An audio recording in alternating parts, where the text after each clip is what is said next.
নমস্কাৰ, এই মুহূৰ্তত আহি পৰিছে সন্ধিয়াৰ কেইবাটাও গুৰুত্বপূৰ্ণ খবৰ। আজি হৈছে 7 জানুৱাৰী। পিএম কিষাণৰ প্ৰতিজন হিতাধিকাৰীয়ে পিএম কিষাণৰ 18টা কিস্তি ঘূৰাই দিব লাগিব, কিয়নো কেন্দ্ৰীয় চৰকাৰে কেইবাটাও গুৰুত্বপূৰ্ণ সিদ্ধান্ত গ্ৰহণ কৰিছে। লগতে 18 বছৰ নহওঁতে 17টা কোম্পানীৰ মালিক হৈছে অসমৰ মুখ্যমন্ত্ৰী ডক্টৰ হিমন্ত বিশ্ব শৰ্মাৰ পুত্ৰই, আৰু ইয়াক লৈ ৰাজ্যজুৰি ডাঙৰ প্ৰতিক্ৰিয়াৰ সৃষ্টি হৈছে। লগতে আত্মহত্যা মহিলাৰ একাউণ্টত সোমাব 10,000 কোটি টকা।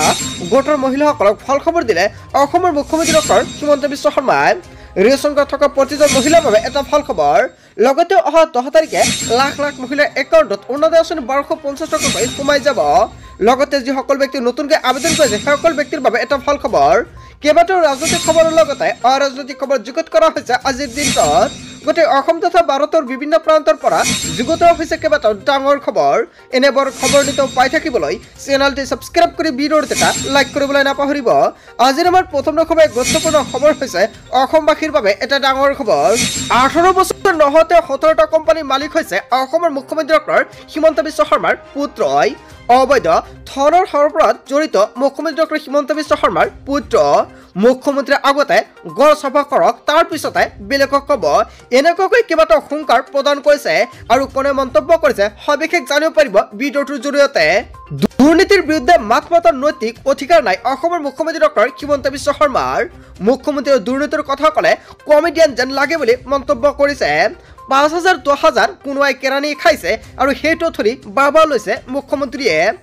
মাটি খাইতে মানুহ ঘৰতে বহি আছে, সেইটো তদন্ত নকৰে। পলাশবাৰী সমষ্টিত পৰিৱৰ্তন মানে কথা নম্বৰ লগতে দাগ নম্বৰ কিমান বুলি সোধে মুখ্যমন্ত্ৰীয়ে, কিন্তু তাত তদন্ত নকৰে মুখ্যমন্ত্ৰীয়ে। মুখ্যমন্ত্ৰীয়ে আগতে নিজৰ ঘৰখন পৰিষ্কাৰ কৰক। 18 বছৰ নহওঁতে 17টা কোম্পানীৰ মালিক হৈছে মুখ্যমন্ত্ৰীৰ পুত্ৰ। কেৱল ইয়াই নহয়, অবৈধ ধনৰ সৰবৰাহত জড়িত মুখ্যমন্ত্ৰীৰ পুত্ৰ। মুখ্যমন্ত্ৰীয়ে আগতে ঘৰখন চাফা কৰক, তাৰ পিছতে বেলেগক ক'ব। হাজোত মুখ্যমন্ত্ৰী ডক্টৰ হিমন্ত বিশ্ব শৰ্মাক সমালোচনা কৰিছে অসম জাতীয় পৰিষদৰ সভাপতি লুৰিণজ্যোতি গগৈয়ে। হয় বন্ধু বান্ধৱীসকল, লুৰিণজ্যোতি গগৈয়ে যিটো অভিযোগ উত্থাপিত কৰিছে অসমৰ মুখ্যমন্ত্ৰী ডক্টৰ হিমন্ত বিশ্ব শৰ্মাৰ পুত্ৰৰ বিৰুদ্ধে, ইয়াৰ বিষয়ে জনতাই কি ক'ব? যদি জনতাৰ কিবা মন্তব্য কৰিব লগা থাকে আপোনাৰ মন্তব্য নিশ্চয় কমেণ্ট বক্সত জনাব। তাৰপিছত অসমবাসী ৰাজুক জনাইছে আমাৰ পৰৱৰ্তী খবৰ গুৰুত্বপূৰ্ণ খবৰ। লগতে এটা ডাঙৰ খবৰ, হিমন্ত চৰকাৰে ভাল নাপায় মুছলমানৰ উন্নয়ন। কেইবাটাও গুৰুতৰ অভিযোগ উত্থাপিত কৰিছে আকৌ মুখ্যমন্ত্ৰী ডক্টৰ হিমন্ত বিশ্ব শৰ্মাৰ বিৰুদ্ধে। মুখ্যমন্ত্ৰী হিমন্ত বিশ্ব শৰ্মাই ভাল নাপায় মুছলমানক। খিলঞ্জীয়া অখিলঞ্জীয়া হিচাপে চিনাক্ত কৰি ভাগ ভাগ কৰিছে মুছলমান সমাজক। যদি মুখ্যমন্ত্ৰীয়ে ভাল পালেহেঁতেন তেনেহ'লে মাদ্ৰাছাৰ ওপৰত বুলডোজাৰ নচলালেহেঁতেন। প্ৰতিগৰাকী সংখ্যালঘু লোকৰ অধিকাৰ সুৰক্ষিত হ'ব লাগিব। সংখ্যালঘু লোকৰ অধিকাৰৰ বাবে ৰাজপথলৈ ওলাই আহিব লাখ লাখ লোক। হিমন্ত বিশ্ব চৰকাৰৰ বিৰুদ্ধে পুনৰ সৰব হোৱা দেখা গ'ল আমছু। হয় বন্ধু বান্ধৱীসকল, আমছুৱে যিকেইটা মন্তব্য কৰিছে আপুনি কি ক'ব? তাৰপিছত অসমবাসীৰ ৰাজুক জনাইছে আমাৰ পৰৱৰ্তী খবৰ গুৰুত্বপূৰ্ণ খবৰ। লগতে ডাঙৰ খবৰ। তাৰপিছত অসমবাসীৰ ৰাজুক জনাইছে আমাৰ পৰৱৰ্তী খবৰ গুৰুত্বপূৰ্ণ খবৰ। লগতে ডাঙৰ খবৰ, মেট্ৰিক পাছ কৰিয়েই লাভ কৰিব চৰকাৰী চাকৰি। মুকলি কৰা হ'ল 32,438টা চৰকাৰী চাকৰিৰ পদ। নালাগে দিব লিখিত পৰীক্ষা, অতি সহজতে লাভ কৰিব চাকৰি। সাজু হওক আপুনি, আছে লোভনীয় দৰমহা। সাজু কৰক নথি পত্ৰ, অনলাইনতে কৰিব পাৰিব আপুনি ইয়াৰ বাবে আবেদন। www.rbcdj.gov.in এতিয়া আপুনি লগ ইন কৰক। আৰু কোন কোন বিভাগত আপুনি চাকৰিৰ বাবে এপ্লাই কৰিব পাৰিব? এপইণ্টমেণ্ট এছিষ্টেণ্ট আৰু এছিষ্টেণ্ট অপাৰেটৰ, লগতে এছিষ্টেণ্ট লকচিডৰ বাবে আপুনি আবেদন কৰিব পাৰিব। লগতে ট্ৰেক মেইনটেইনাৰ আৰু এছিষ্টেণ্ট TL আৰু ACৰ বাবেও খালী হৈছে পদ। যোগ্য প্ৰাৰ্থী বিচাৰি বিজ্ঞাপন মুকলি কৰিছে ৰেল বিভাগে। লিখিত পৰীক্ষাত অৱতীৰ্ণ নোহোৱাকৈ লাভ কৰিব এই চাকৰি। কম্পিউটাৰ ভিত্তিত আৰু শাৰীৰিক দক্ষতাৰ ভিত্তিত হ'ব এই পৰীক্ষা। পৰীক্ষা কৰা হ'ব নথি পত্ৰ, লোৱা হ'ব চিকিৎসা পৰীক্ষা। আবেদনকাৰী কি কি যোগ্যতা থাকিব লাগিব আবেদন কৰাৰ সময়ত? আবেদনকাৰী শিক্ষাগত অৰ্হতা হ'ব লাগিব 10ম শ্ৰেণী উত্তীৰ্ণ। আবেদনকাৰী বয়স হ'ব লাগিব 18 পৰা 25 বছৰৰ ভিতৰত। তেনে ক্ষেত্ৰত আপুনি আবেদন কৰিব পাৰিব। 23 জানুৱাৰীৰ পৰা মুকলি কৰা হ'ব আবেদনৰ পৰ্টেল। আবেদনৰ অন্তিম সময়সীমা হৈছে 22 ফেব্ৰুৱাৰী। যদি আপুনি ভাবিছে আবেদন কৰিব, অতি শীঘ্ৰে আবেদনৰ পৰ্টেলটো মুকলি হ'ব আৰু আপুনি কেনেকৈ আবেদন কৰিব নিশ্চয় যেতিয়া আবেদন প্ৰক্ৰিয়া আৰম্ভ হ'ব সম্পূৰ্ণকৈ জানিব পাৰিব। তাৰ বাবে সকলোৱে আগতীয়াকৈ এইখন চেনেল ছাবস্ক্ৰাইব কৰি ৰাখিব। তাৰ পিছত অসমবাসীৰ ৰাজুক জনাইছো আমাৰ পৰৱৰ্তী খুবেই গুৰুত্বপূৰ্ণ খবৰ, লগতে এটা ডাঙৰ খবৰ।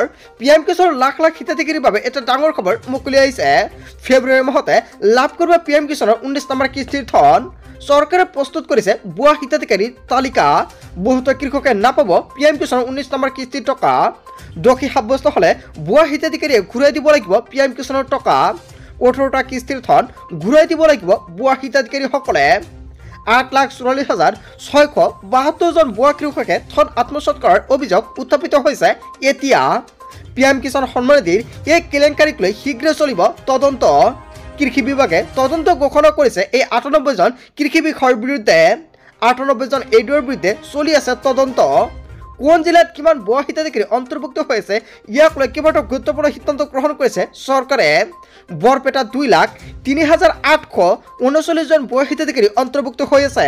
নগাঁৱত 1,16,068 জন ভুৱা হিতাধিকাৰী অন্তৰ্ভুক্ত হৈ আছে। কেৱল ইয়াৰ নহয়, ধুবুৰীত 68,318 জন পিএম কিষাণৰ ভুৱা হিতাধিকাৰী অন্তৰ্ভুক্ত হৈ আছে। কামৰূপত 63,113 জন ভুৱা হিতাধিকাৰী অন্তৰ্ভুক্ত হৈ আছে। বাক্সাত 30,671 জন ভুৱা হিতাধিকাৰীৰ নাম অন্তৰ্ভুক্ত হৈ আছে। নলবাৰীত 26,897 জন ভুৱা হিতাধিকাৰীৰ নাম অন্তৰ্ভুক্ত হৈ আছে। পশ্চিম কাৰ্বি আংলঙত 25,799 জন ভুৱা হিতাধিকাৰীৰ নাম অন্তৰ্ভুক্ত হৈ আছে। কেৱল ইয়াই নহয়, পিএম কিষাণক লৈ চৰকাৰে কেইবাটাও গুৰুত্বপূৰ্ণ সিদ্ধান্ত গ্ৰহণ কৰিছে। লখিমপুৰত 46,410 জন ভুৱা হিতাধিকাৰীৰ নাম অন্তৰ্ভুক্ত হৈ আছে। ভুৱা হিতাধিকাৰীক ধন মোকলাই দিয়াৰ অভিযোগত চলি আছে তদন্ত। কৃষকৰ নামত ভুৱা হিতাধিকাৰীয়ে ধন আত্মসাৎ কৰা সহ্য কৰা নহয় বুলি হুংকাৰ প্ৰদান কৰিছে।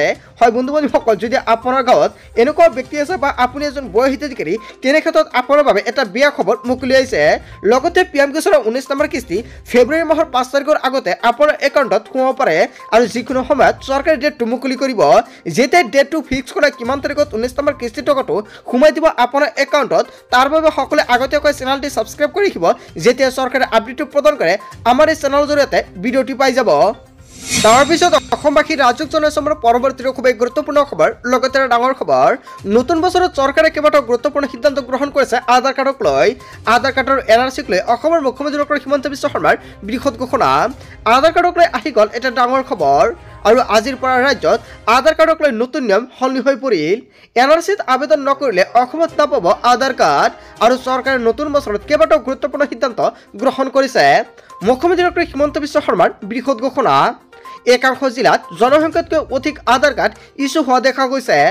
অসম বাংলাদেশ সীমান্তত প্ৰতিদিনে যথেষ্ট সংখ্যক লোক ধৰা পৰিছে আৰু এই বাংলাদেশীসকলে অসমত আধাৰ বনাই আন প্ৰান্তলৈ গুচি যায়। বহু বাংলাদেশে অসমত উলিয়াইছিল আধাৰ কাৰ্ড আৰু ইয়াক লৈ কঠোৰ হৈ পৰিল চৰকাৰ।